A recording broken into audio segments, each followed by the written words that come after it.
दिल्ली नगर निगम की वार्ड कमेटियों के चेयरमैन, डिप्टी चेयरमैन व हर वार्ड कमेटी से स्टैंडिंग कमेटी के लिए एक एक सदस्यों के चुनाव की तारीख का ऐलान कर दिया गया है।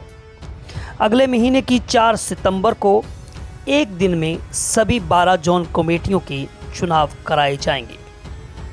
सभी 12 जोन कमेटियों के चुनाव सिविक सेंटर, एमसीडी मुख्यालय के हंसराज गुप्ता ऑडिटोरियम और सत्यनारायण बंसल ऑडिटोरियम में कराए जाएंगे।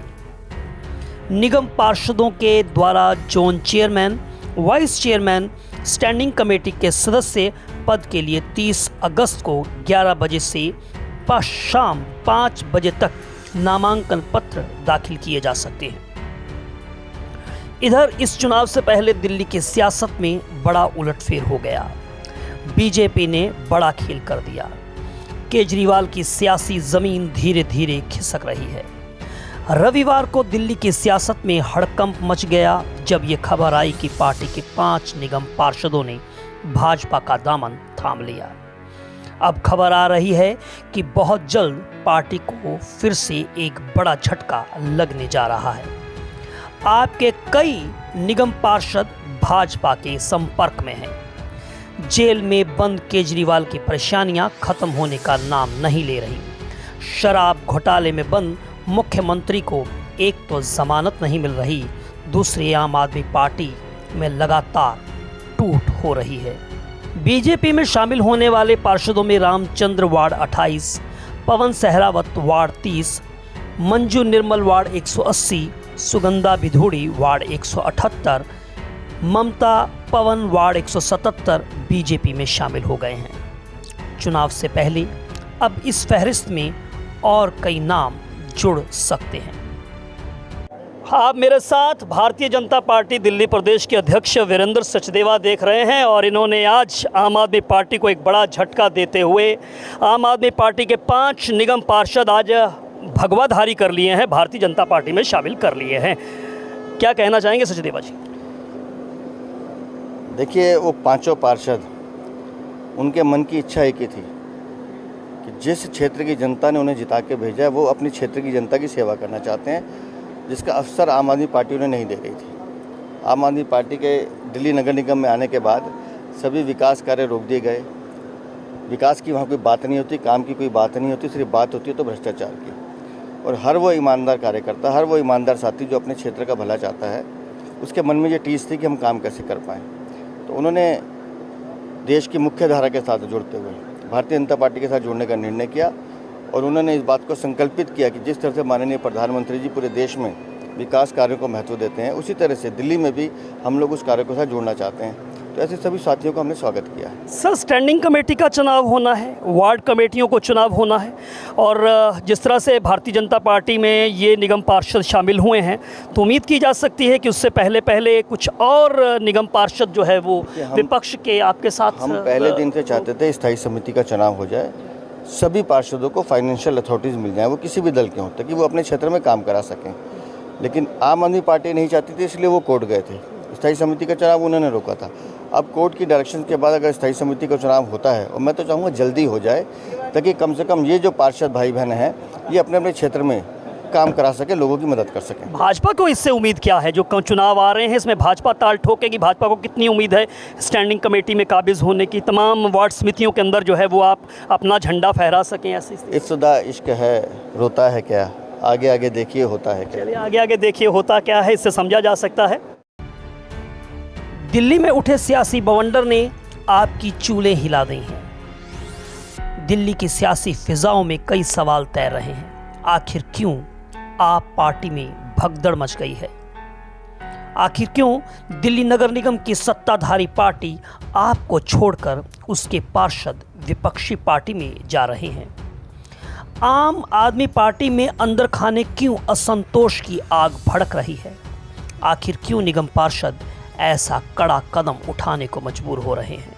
एनकेएम न्यूज़ में आपका स्वागत है। मैं हूं संदीप शर्मा। मैं इस समय भारतीय जनता पार्टी कार्यालय में मौजूद हूं और मेरे साथ आप जो देख रहे हैं ये निगम पार्षदा हैं आम आदमी पार्टी की। तो भारतीय जनता पार्टी ने आज एक बड़ा झटका जो है वो आम आदमी पार्टी को दिया है और सुगंधा जी हैं हमारे साथ जो कि तुगलकाबाद से जो है वो निगम पार्षदा हैं। तो पूछते हैं उनसे कि आज प्रदेशाध्यक्ष वीरेंद्र सचदेवा और यहाँ से जो रामवीर सिंह विधूड़ी जो कि सांसद हैं, योगेंद्र चंदोलिया जो कि सांसद हैं, उनकी मौजूदगी में आपने पार्टी का दामन, भाजपा का दामन पकड़ा है। तो क्या वजह क्या रही? वजह यही रही है कि कुछ काम हमारे नहीं हो पा रहे थे, सारे काम हमारे रुके हुए थे। आम आदमी पार्टी जब हमने ज्वाइन करी थी, हमने जनता से वादा किया था कि उनके सारे काम हम करेंगे, पर कुछ भी नहीं हो पाया। इसलिए हमने मोदी जी की कामों से प्रभावित होकर भाजपा को चुना। आम आदमी पार्टी में आप कब से हैं और क्या वजह रही कि आम आदमी पार्टी छोड़कर आप भाजपा में आ गए? मैं बताऊं? बता दिया मैंने, क्या दोबारा जी। ये हमारे साथ जो हैं उनके अपना जो सुगंधा जी के हस्बैंड हैं और सचिन विधूड़ी जी हैं। विधूड़ी जी, क्या वजह रही भाजपा को ज्वाइन करना और आम आदमी पार्टी को छोड़ देना? देखिए, मैं पहले एक बार पार्षद लड़ा हूँ, सुगंधा जी भी एक बार उससे पहले पार्षद लड़ी थी, बहुत नैरो मार्जिन से हम हारे थे। मैं विधानसभा में लड़ा हूँ, तो तुगलकाबाद विधानसभा से कांग्रेस पार्टी के टिकट पे। एक एरिया में हमारी ये छवि है कि ये युवा है, पढ़े लिखे हैं, एनर्जेटिक है, काम करेंगे। और जैसे हमने आम आदमी पार्टी को हमने ज्वाइन किया, हम वहाँ से पार्षद बने, उस तरीके से हमारे काम नहीं हो पा रहे थे, हमारी छवि खराब हो रही थी। जो उन्होंने 10 गारंटी दी उन पर कोई काम नहीं हुआ। हम किसी भी काम को लेके आते थे, कोई सुनता नहीं था। और हम काम करना चाहते हैं, तो हम अपनी जनता के साथ धोखा नहीं करना चाहते। इसीलिए मोदी जी की नीतियों को देख के, उनकी कामों को देख के हम उनसे प्रभावित हुए और इसीलिए हमने भारतीय जनता पार्टी का दामन। विधूड़ी जी, आपने कहा कि आप जनता से धोखा नहीं करना चाहते हैं, लेकिन चूंकि क्षेत्र की जनता ने तो आपको आम आदमी पार्टी के टिकट पर जितवाया, तो आपको क्या नहीं लगता है कि वहाँ की जनता जो है वो इस मामले को लेकर कहीं ना कहीं आप पर जो है वो हम वहाँ पर निशाना साध सकती है, या आपके ऊपर दल बदल का जो है वो आरोप तो लग गया? जनता ने आम आदमी पार्टी को नहीं, जनता ने सुगंधा सचिन विधूड़ी को वोट दिया था। मैं पिछली बार जब हम 2017 में चुनाव लड़े थे तो हमने आम आदमी पार्टी के काउंसिलर को तीसरे नंबर पर पहुंचाया था। हमारी और भारतीय जनता पार्टी की टक्कर थी। अब चूँकि आप भारतीय जनता पार्टी में आ गए हैं, तो क्या आपको लगता है, चूँकि भारतीय जनता पार्टी तो निगम में विपक्ष में है, तो आपको कैसे लगता है कि भाजपा जो है वो उन अपेक्षाओं में जो है भाजपा में रहकर आप जनता की अपेक्षाओं पर खरे उतर पाएंगे? यहाँ पे सुनवाई है, यहाँ पे कार्यकर्ता का मान सम्मान है, ये लोग काम करते हैं। वहाँ पे सुनवाई नहीं थी, हम किसको पकड़े? किस तरह की दिक्कत आपको? आपने कहा सुनवाई नहीं है, आपने जब पार्टी आपने जब ज्वाइन किया होगा तो कुछ सोच के ज्वाइन किया होगा, तो क्या मुश्किलात आपके साथ आम आदमी पार्टी में थी? हम कोई भी काम लेके जाते थे तो कर रहे हैं, देख रहे हैं, मतलब कभी कोई ढंग से रिस्पॉन्स मिला ही नहीं। दुर्गेश पाठक विंग इंचार्ज थे एमसीडी के, उनका क्या रवैया था? दुर्गेश जी ठीक थे, बाकी दुर्गेश जी के अलावा कभी कोई वो नहीं मिला। वो भी मजबूर थे, क्या करें। दुर्गेश जी ठीक। किससे मजबूर थे? किससे मजबूर थे? उनके लीडर। जैसे अब हमारी विधायक की नहीं बनती थी, विधायक हमें काम करने नहीं दे रहा था, आम आदमी पार्टी का विधायक हमारा दुर्गेश जी, उससे कहते थे लोग, फिर भी नहीं सुनता था। तो यही अटकलें रहे, तो हमने देखा कि हमें अलग ही रास्ता देखना पड़ेगा और जो लोग काम करते हैं उन लोगों के साथ जाना पड़ेगा। इसलिए हमने भारतीय जनता पार्टी। बातचीत के लिए शुक्रिया। सचिन जी हमारे साथ, सचिन विधूड़ी थे जो कि पार्षदा जो है इनके सुगंधा के पति हैं, जिनका कहना है कि मजबूरियां थी वहाँ पर, इसलिए उन्होंने आम आदमी पार्टी को छोड़कर भाजपा का दामन थाम लिया।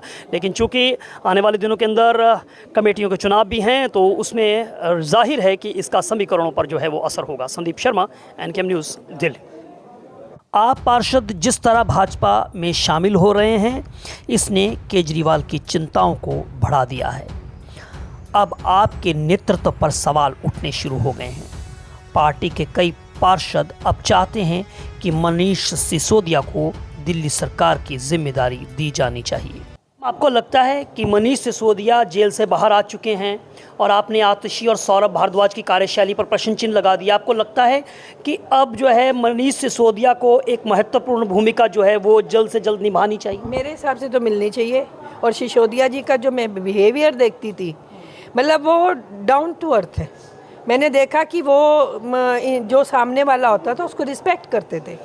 अब आप सोचिए कि अगर मान लीजिए मैं PWD की मीटिंग करना चाहती हूँ, तो मैं इस पार्टी की हूँ। चलो आप मान लीजिए आप अपोजिशन को टाइम नहीं दे रहे, मैं तो आपकी पार्टी की हूँ। अगर मैं कुछ करती हूँ तो आपकी पार्टी का नाम होता है।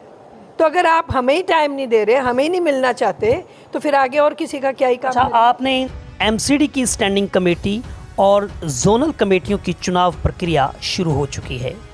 आपके 5 पार्षदों के बीजेपी में शामिल होने के बाद 7 जोनों में बीजेपी अब बहुमत में आ गई है।